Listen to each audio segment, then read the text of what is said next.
Andiamo a vedere l'interfaccia come è strutturata. Abbiamo questo schermo touchscreen, possiamo navigare all'interno del menu sia attraverso il sistema touchscreen che attraverso i vari pulsanti della pedaliera. Qui abbiamo una lista completa dei preset, sono veramente tanti. Qui possiamo scegliere la modalità, quindi preset o stomp. Abbiamo il BPM che possiamo regolare, il volume. Qui abbiamo l'accesso alla catena degli effetti. Sempre con le dita, cliccando sugli effetti, attiviamo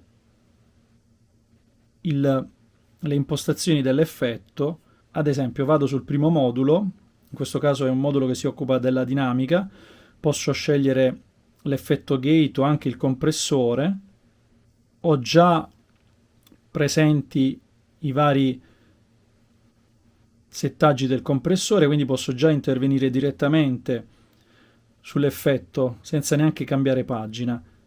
Poi ritorno alla sezione precedente e ho appunto selezionato un compressore e sempre dallo schermo in modalità touch posso andare ad attivare, posso cambiare i parametri del compressore direttamente. Proviamo il wah. In questo caso il wah è disattivato, lo attiviamo. Qui posso scegliere i vari pedali wah e qui ho di nuovo tutti i settaggi del pedale. Così per l'ampli, ce ne sono veramente tanti di ampli. C'è veramente una raccolta di amplificatori fantastica. Alcuni di loro, secondo me, suonano veramente bene. Abbiamo i cabinet, altra carrellata di cabinet. Possiamo caricare gli R fino a 20 R. Abbiamo equalizzazioni, modulazioni, abbiamo effetti di qualsiasi tipo. Quindi ritorniamo al nostro ampli. In questo caso io avevo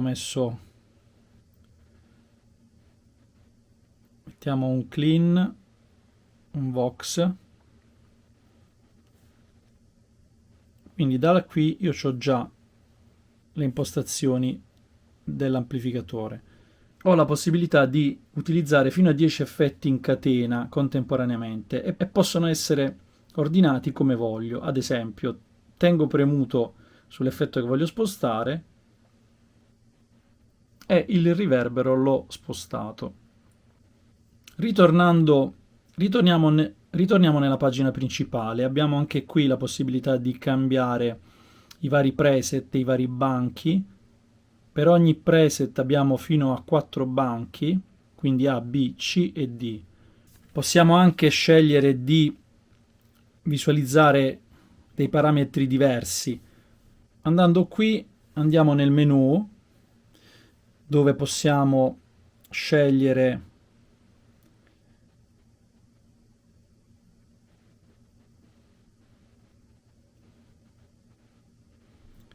in questo menu possiamo andare a modificare, a fare le nostre scelte per quanto riguarda i vari pulsanti e pedale di espressione.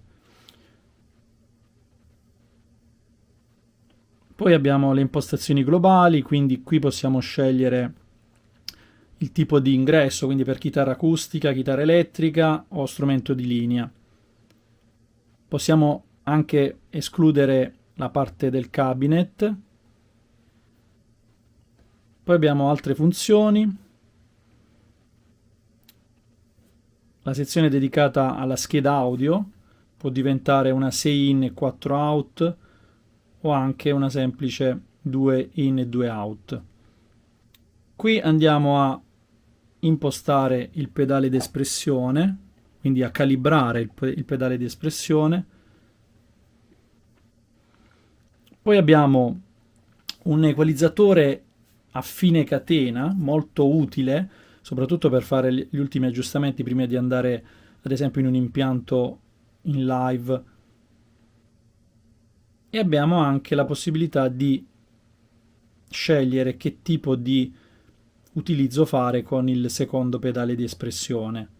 Poi abbiamo la sezione looper, che vi assicuro è molto facile da utilizzare rispetto a tanti altri pedali looper. Qui abbiamo tutte le regolazioni e da qui possiamo accedere anche alla sezione dei ritmi. Possiamo ascoltare l'anteprima, regolare il BPM.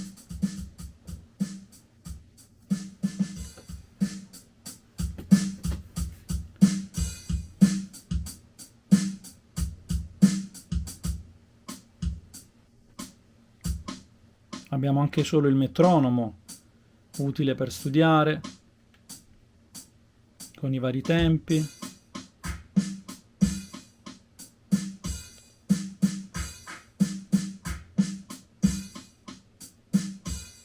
Abbiamo visto quindi come navigare all'interno del menu. Qui abbiamo un po' tutti i pulsanti che la Matribox 2 Pro ci offre. Con questi andiamo a regolare i parametri che visualizziamo qui sullo schermo. Qui abbiamo gli switch per scegliere il nostro preset all'interno dei banchi e con questi andiamo avanti e indietro tra i banchi. Poi abbiamo i tasti anche di accesso veloce per salvare, per uscire dal menu, per la batteria, per entrare nelle impostazioni. Con questa rotellina agiamo sempre all'interno del menu, possiamo anche cliccarci sopra per attivare e disattivare, il potenziometro del volume. Qui abbiamo con il tasto CTRL accediamo al menu dove andiamo a impostare le funzioni che desideriamo per i vari switch e potenziometri.